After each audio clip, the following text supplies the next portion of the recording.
वो सच्चे दरबार की जय हो। आज मैं की तारी में कीर्तन करन चाची गोर गांव में और देखी इस चाची ने कीर्तन करवाया है यानी और इसकी बहू कोशी है हटे पास है बहू आ जाओ एक बहू यहाँ से और एक यहाँ तीसरी ना इतनी बार आप एक यहाँ पे तीन बहू से और देख कितनी प्यारी प्यारी देखा थोड़ा गप्पे से अरे भाई नहीं होने कर लिया है बनाया करती बड़ा लिया ना इस तरह की खुशी में ने कीर्तन करवाया है वे कावड़ लेके आए भाई है ना हां भाई कावड़ लेके आए कीर्तन की साथ लाइए बढ़िया कावड़ ज्यादा पैसा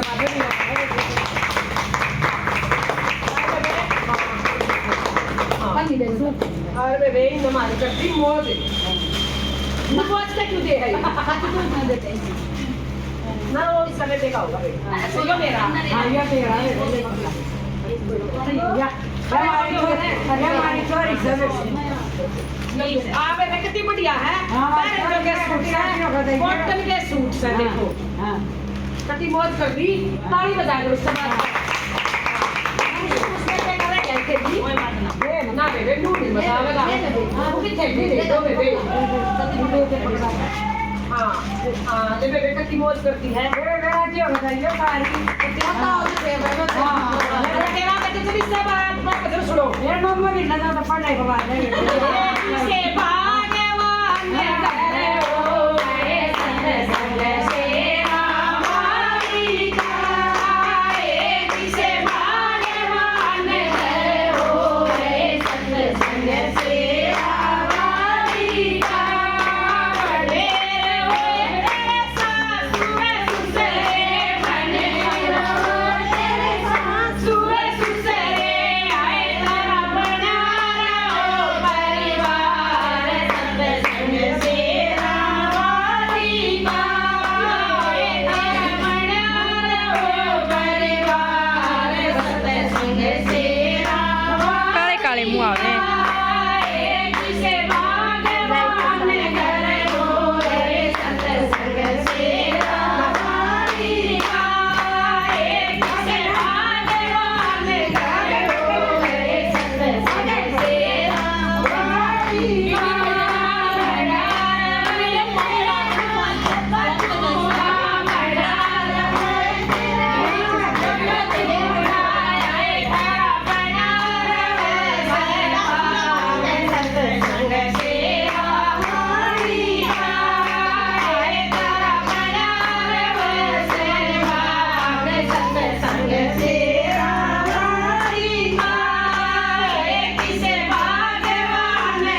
भाई हो रहा है कि अपने कोई बात ना टोटा हो जाएगा